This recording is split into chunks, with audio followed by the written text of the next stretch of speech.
The Mackinac Policy Conference comes to a close with the bipartisan gubernatorial debate. We'll have the highlights and analysis, plus some of the biggest moments on the island from the stage to the My Week desk, and the issues that will gain steam once we get home. Nolan Finley and Stephen Henderson join me. I'm Christy McDonald. My Week from Mackinac is coming up. Support for My Week at the Mackinac Policy Conference is brought to you by Masco Corporation Foundation, DTE Energy Foundation, ITC Holdings Corporation, Delta, and by... I have a question. Who wants to go first? To win? Who wants to grow our business? Who wants to make more money? Who wants more job opportunities? If you want Michigan to compete and become a top 10 state, raise your hand. Together, we've turned Michigan around and started moving forward. Now help us build a stronger Michigan than ever. Raise your hand at strongermichigan.com.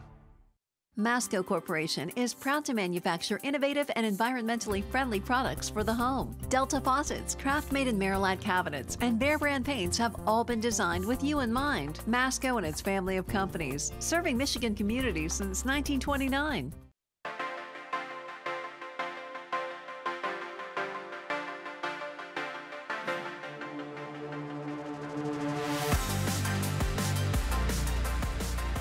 Hi there, and welcome to My Week from the Mackinac Policy Conference. I'm Christy McDonald. We are wrapping up the last day of the conference from the parlor of the Grand Hotel. It has been a full week of speakers, sessions, and deeper conversations about the biggest issues facing the state of Michigan. So coming up on the show, we'll take a look at Thursday night's gubernatorial debate that Nolan, Stephen, and I moderated, some highlights for you, and some analysis as well. Plus, we'll take a look at the issues that will still be headlines once we leave the island. Also coming up, some of the best moments from the week, and the guys from Under the Radar Michigan show us the secret behind a Grand Hotel treat. That is all coming up for you. So let's get started with our My Week contributors, Nolan Finley of the Detroit News and Stephen Henderson of WDET Radio. Gentlemen, we made it to Friday, though I think I sound a little bit like B. Arthur from all the talking. My voice has dropped. And I'm looking a little bit like her. My voice has dropped about 20 octaves. That's good. But we made it, and I think one of the highlights was last night was the gubernatorial, the bipartisan debate that we were able to do. So your kind of quick impressions before we go to the highlight reel. I thought, for 56 minutes, 6 candidates, we did what we could. But I thought just sitting there, and you don't get to listen as intently as the viewers do, I learned a lot about some of these campaigns and some of these candidates that I hadn't really heard before. I mean, I think you got a really good sense of who they are and why they want to be governor and what they might do as governor, and that's the point of these exercises. And I think a pretty good contrast, Nolan, of policy issues and where they stand when you had both parties going against each other. Yeah, and I thought that was useful because two of these folks on that stage last night will be facing off in November, and I thought it was a better contrast. The positions, obviously, of the Republicans and Democrats are more different than within the parties. And so you got a chance for some disagreement on policy issues last night, and it became more than about personality. I thought I wish if we had a little bit more time as moderators to be able to say, no, but we asked you how you would pay for that. So I asked you the question. You don't seem to have answered it. The candidates sometimes did not stick directly to the question on topic, but then skirted around a little bit. But I think in further debate, once you do bring down the numbers, that you can actually go back and say, no, hang on, you've got to tell us exactly how you paid for that. They're trained for these things to answer not the question that was asked, but the question you want to talk about, right? And that's a trick that works in most debate formats, especially when you got a lot of candidates on the stage and not the opportunity for the moderators to intervene. But we still did, I thought, again, we learned something about each of them. All right, let's go ahead and take a look at the highlights that we have for you from the debate. What I want to do is drive a stake through the legacy of the governorship of Jennifer Granholm, eliminate the income tax increase that's never been rolled back. It's cost Michigan taxpayers $8 billion. We need to cut auto insurance rates. We have the highest auto insurance rates in America. That needs to be changed. And conversely, our third grade reading scores are in the bottom of the heap. When only 35% of our students have proficiency in reading, they've been failed and their future's not positive. So I want to cut taxes, I want to cut auto insurance rates, and sharpen every tool in our economic toolbox. That's why I have growth, and that's where we go from good to great in the state of Michigan. It's been a long 7 years. Long 7 years where we have watched as this administration has disinvested in our public schools. We've watched as they've enacted a Betsy DeVos agenda where you see these corporate-backed charter schools come in, make a buck off of the money that we're supposed to pay in taxes, and it has left us with one of the worst education systems in the country. We've got a responsibility to stand up, and that means funding more equitably, and making sure that we're cutting out the profit margin that so many folks want to back, despite the fact that it hasn't worked for our schools. The key to actually fixing our roads, which is something that I've been very outspoken on, is to upgrade our roads. Go from these version 1 roads that aren't lasting very long to a version 2 higher quality road that lasts 3 to 4 times as long. I've identified road construction methods that actually can get us to that point. I'm an engineer. If you want to fix the roads for good, get an engineer involved in fixing it. We focus on total life cycle costs. It's not just the cost of fixing an individual road segment, it's the total life cycle cost, and with me, you're going to have them fixed. We have to get serious about fixing infrastructure in Michigan. It's time to fix the dam roads, but infrastructure includes the water pipes underneath the ground, connecting everyone to broadband. If we want to have the edge in mobility, we can't have gravel roads. We've got to be connected. And so I put an infrastructure plan on the table that is a $3 billion investment. It is real, and we can get it done. We must get it done because we're all paying to fix our cars where we should be paying to fix the roads. As we move forward, talent is the new currency of economic development. 10 years ago, I heard from people in this conference that they were just trying to struggle to survive to get past to the next year. Today, what we hear is we can't find enough people to fill all the jobs.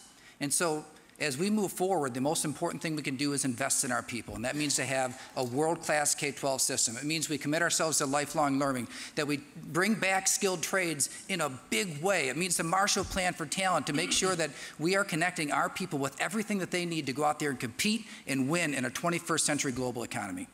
So I will give a tax break for any family that makes $50,000 or less. They will be exempt from state income tax. However, the corporations and people making over $200,000, which is everybody here, will pay a little more taxes because, you know, the last governor wanted to run this state like a business. I want to run this state like a family. We are one big family. We need to chip in to make it helpful to the ones that need help. You know, I think that was a really good kind of encapsulation of the answers that the candidates gave. One thing that everyone kept asking me last night after the debate was over, they said, well, who won? Who do you think won? And I said, well, who do you support? Like what party? I mean, it's almost like not who won, but who did well, who really introduced themselves and got their points across the best. So I'm going to ask you that question. Yeah, I thought Abdul El-Sayed was the most powerful emotionally and substantively of the 6 of them last night, and did that in a way that I thought was quite masterful. They only had a minute to answer each of these questions. There's not a lot of time, but he packed substance and emotional power in every answer, and I don't know that anybody else on the stage matched that. But he's hovering at around 6%, Yeah, 5%. So it didn't do enough to launch him closer, you know, in the race. You know, it might have in that I didn't think Sri Thanedar had that great of a night. And until now, he was the candidate spending money. He was the candidate for those voters, those Democratic voters who don't want Gretchen Whitmer. And there's a lot of them, even in the Democratic establishment. I think he sort of took himself out of that position last night. And Abdul El-Sayed may have stepped into it if he can get the money now to continue is a momentum. Interesting that people were really watching the interplay between Brian Calley and Bill Schuette and looking to see if there was going to be any of the nasty back and forth that there has been, at least in advertisements and in press releases that each campaign is sending out about the other. What did you think, and Nolan, I'll start with you, make of Bill Schuette's performance and compared to Brian Calley? You know, Brian Calley, that was the first time in a while we've heard him actually talk about issues instead of talking about his opponent. He needs to introduce voters to Brian Calley. Even though he's been lieutenant governor for 8 years, a lot of people still don't know who he is and what he stands for. He was substantive last night. He was talking about issues. He was clearly running on the Snyder record. Bill Schuette, a Republican, is not running on the Snyder record. He's running on the Donald Trump record, and that's a pretty clear distinction. I think that's the greatest distinction between two candidates that we saw up there last night. And Brian Calley really talked a lot about Flint. He was given the Flint question along with Gretchen Whitmer, and how he filed for income tax there because he was spending that amount of time there and the importance of infrastructure there. Yeah, no, I thought that was a pretty powerful moment for him. I think he overperformed expectations that night. You know, not that he was expected to do poorly, but that he outshone Bill Schuette, I think, in the way that he was, you know, coherent and substantive and focused. I didn't think Bill Schuette did quite as well. I thought Schuette and Whitmer stuck to their very safe talking points, and they had certain 5 or 6 things they wanted to get out, and they tried to get them out in every answer. I thought they were the least interesting candidates on the stage. The candidates you haven't heard as much from, I thought did well. You know, where do the candidates take from there in terms of, okay, we kind of survived that debate format and preparing for what could be coming up next? Well, I mean, I think you learn when you do these debates, you learn what your strengths are and what your weaknesses are. This will go on, you know, for the next, what is it, 6 months, 5 months before we get to November, and it will get, the level of difficulty will get higher because when you're down to 2, you're going to have to speak for a longer time, go back and forth with the candidates and the moderators. And I think over the next couple of weeks, what you're going to see is the actual formal campaigns begin, the media buys and what have you. Gretchen Whitmer hasn't done that yet, and I think that explains why she's locked neck and neck with a rather mediocre candidate in Sri Tanandar. She's going to go up in a couple of weeks, and she's going to stay up. Brian Calley, Bill Schuette have been up. The question is, can Abdul El-Sayed, who I think everybody had a great night last night, can he get the resources to go up in a media campaign and get his name out there? You know, it's going to be interesting the fall when we get a debate between the two candidates then, once we go through the primary process. And so hopefully we'll be part of that process as well as we keep going. All right, you know, there have been a lot of dynamic conversations up here from the theater to right here on the desk. Here's a look at some of the highlights of the week. There has been one person since I've been county executive say to me, we need to fix regional transit because they support the system that we have, and that's smart. Not one. But every day I hear people saying, fix our roads. Do something about our roads, will you? And then every time I talk to a company, manufacturing company, we have historic highs when it comes to workforce numbers in Macomb County now.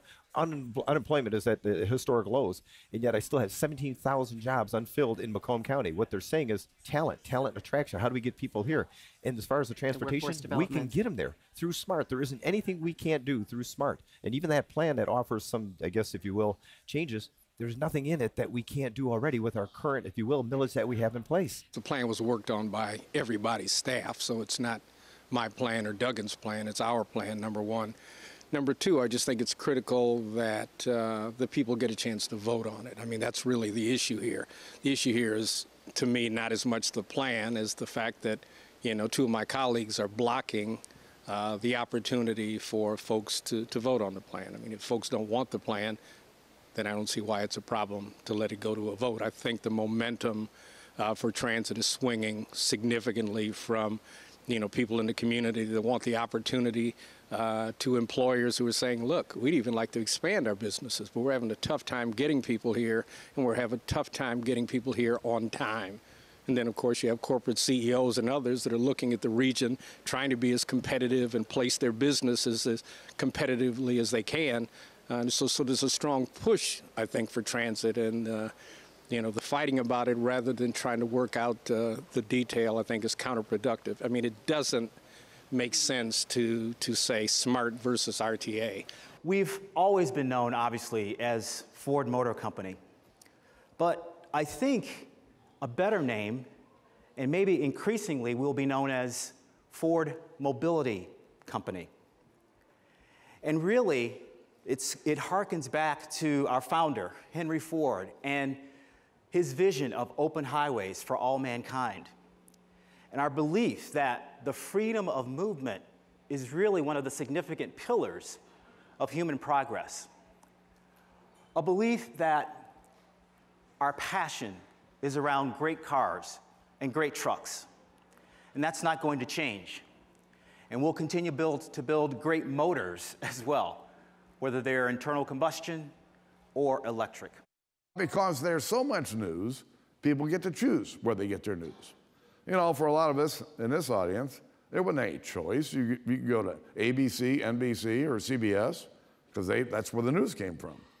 You know, you had 5 big radio stations in America, 5 big newspapers. They decided what the news was. But today, there's so much news, you get to choose. So where do people go? They go to places they agree with, reinforcing the divide that we have in this country. One of the things that Brian was passionate about was having Michigan become a top 10 education state. And so in 2016, he started that momentum. And we are just now implementing the goals and strategies that are included in the top 10 strategic plan. We also used our top 10 and 10 strategic plan as a basis for creating our ESSA plan that we have approved from the U.S. Department of Education. So the coming together of those two initiatives are really going to help pivot Michigan into a higher ranking among states to eventually become a top 10 education state. To accelerate teacher salaries, to be in a sustainable way, not a one-time infusion, but in a sustainable long-term way, so that teachers in Detroit are paid the highest throughout the state, and I would say the country. And I would say that's not only for current teachers, but the next generation of teachers, so that it's a profession that people will take on regardless of other opportunities in other fields. Somehow in this state, we have cut funding for our children's education year after year while taking tax cuts along the way. And so I think we need to think about this not just in terms of Detroit, but at what point do we as a state say we have an obligation that our children have better opportunity for us, not less opportunity? And I think that's something we all have to address. Look at the resurgence of Detroit, the most challenged urban area in the last 50 years in our country, now known as the comeback city. We should be proud. We've gotten a lot done. We've gone through this comeback. I called us the comeback state for many years. I've actually told people that should stop. We're back. We're now a top 10 state again. We still have many challenges. I don't want to make it sound like everything's great. We still have a lot of things in education. We have urban areas. We have small communities that still need help. We have people that need help. But the progress has been tremendous. The Me Too movement has been not only about sexual harassment and sexual assault, but female empowerment in general. And it's been wonderful to me to see so many women now seeking political office. And whether that's a reaction to the election of President Trump and some of the things he has said about women, or the Me Too movement, it's been wonderful to see more women getting involved in running for public office, because I think when we have women in those leadership roles, it does change the culture. And so I think it's a really exciting moment for women. It's, this is not a panacea, the battle's not over, right. But I do think it's a very positive step in the right direction. Those were just some of the conversations. Of course, you can see everything from the Mackinac Policy Conference all on demand at myweek.org. So at the end of the week, everyone heads back home to their part of the state. So what issues stay in the forefront? What agendas will we see pushed? All right, so we've got a couple minutes to kind of just take a look and say, all right, now that everyone's done with the conversations, does it turn actually into action? And I'm going to start with you, Nolan. A couple of things you think we're actually going to see some traction on. Well, I mean, we obviously have to see traction on transit. And, you know, we heard Warren Evans in that clip segment talking about frustration with his colleagues. But Warren Evans and Mark Hackel did sit down privately yesterday. I got a text afterwards from Hackel that said, you know, we agreed to disagree on the November ballot, but we also agreed to work together to see what we can do within the existing systems to make them more efficient and to make them fulfill the needs. So I think you're going to see transit conversations go on. And obviously, workforce development was huge here. We are making good progress in those areas, and I think that's going to accelerate. What about you? So Don Butler, the head of mobility for Ford, I thought that was an amazing speech, and that phrase that he used there, that this will be the Ford Mobility Company instead of the Ford Motor Company, that's a huge transition. And mobility was a big subject of discussion up here, but that's coming faster than we all think, and it's going to change more things than we think. We saw this week that Ford is indeed going to buy the train station. I was just going to say, and I think that's Corktown, part of the story, that's going to be the sort of center of their mobility operations, not just that building, but some of the others that they've built. And taking a look at what that possibility could be for Corktown and the rest of the city, it kind of also goes along something that you wrote today, Nolan, taking a look at more development and bringing in more things into downtown. You talked to Bedrock. You talked to Jim Ketai, right? Jim Ketai, Dan Mullen, Bedrock, two top executives of Bedrock. Ingrid Jacques and I had dinner with them the other night, and they just laid out this vision of starting, they say, in the next few months and going out over the next 5 to 10 years, where you're going to have a retail wave in downtown Detroit to match the office and residential wave that we've had thus far. There's a lot of vacant storefront space. Only 30% of Bedrock's retail space is leased now. They expect the amount of retail space to grow, and they expect it to be very steadily filled with top name retailers, big name retailers. They mentioned Apple, Zara, Zafira, all these stores. Sephora. Nolan, and that is very important. He's like, I don't do that. Right? Every woman who wears makeup. Okay, as you can tell. We're very excited about that, here. exactly. But big name stores as well as mom and pop stores, you know, to get what they want to do is create an urban experience. People don't shop anymore for their daily needs. They go online. They shop for an experience. All right, we're going to go ahead. You know, you have to start putting some of the pieces together to understand what's really happening in downtown Detroit. People are calling the Q line a failure because ridership has not been what it was supposed to be. But what the Q line has done, I can say this with confidence because I live along the line, it has created maybe double the foot traffic that you see up and down Woodward Avenue. There are people out walking on Woodward now all hours of the day and many hours of the night. And that is the first step toward retail. That's why retail couldn't work in Detroit before, and there's now a possibility. We're starting to get that density of people. And another thing that we're going to continue to watch, and we've talked about it all this week, is education. And if you're going to see a coalition of people coming behind a couple of reforms or a couple of things that they can do, but still, quite honestly, waiting to see what kind of leadership you're going to be seeing change in Lansing, especially with the legislature as well. So we'll look at that. All right, guys, always good to see you. Always good to spend so much time in Mackinac together.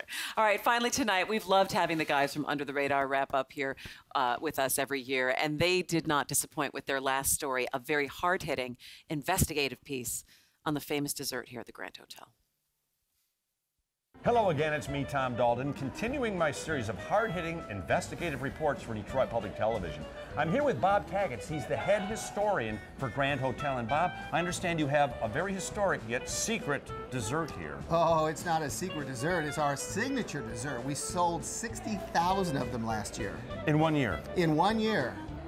Tell me, what is it called? The Grand Pecan Ball. Oh, wow. And it's the signature dessert here? It is the signature dessert here. And it's been since how long you've been making them? 1947. Oh my goodness. Are they difficult to make? Well, there's a secret recipe that we keep in the safe. Right. But I can take you to where we make them, and you might be able to make one yourself. That would be very investigative. Let me show you, Tom. Okay. I almost remembered my name. So you take ice cream. You take ice cream. Okay, make a nice ball of ice cream. Those look like toasted pecans. They are. Okay, you roll it in that. And then what do you do? Then, You drop it in the Grand Hotel fudge sauce? correct. Wait a minute. That's it? Ice cream, toasted pecans, and fudge sauce? But I'm an investigative reporter, so there's no secret? Mystery solved. Oh, speaking of mysteries, what is that?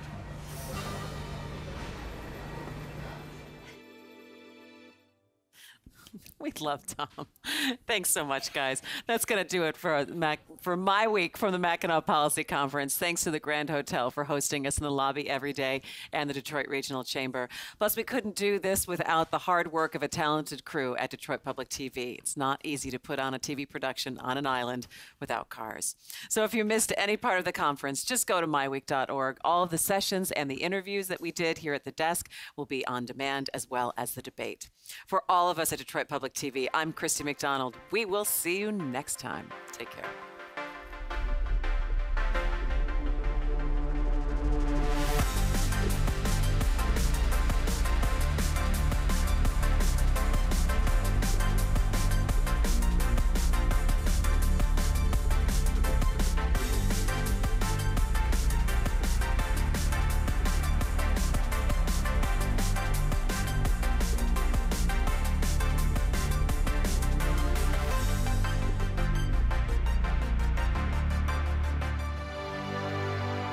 I have a question. Who wants to go first? To win? Who wants to grow our business? Who wants to make more money? Who wants more job opportunities? If you want Michigan to compete and become a top 10 state, raise your hand. Together, we've turned Michigan around and started moving forward. Now help us build a stronger Michigan than ever. Raise your hand at strongermichigan.com. Masco Corporation is proud to manufacture innovative and environmentally friendly products for the home. Delta faucets, craft-made in Merillat cabinets, and Behr brand paints have all been designed with you in mind. Masco and its family of companies, serving Michigan communities since 1929.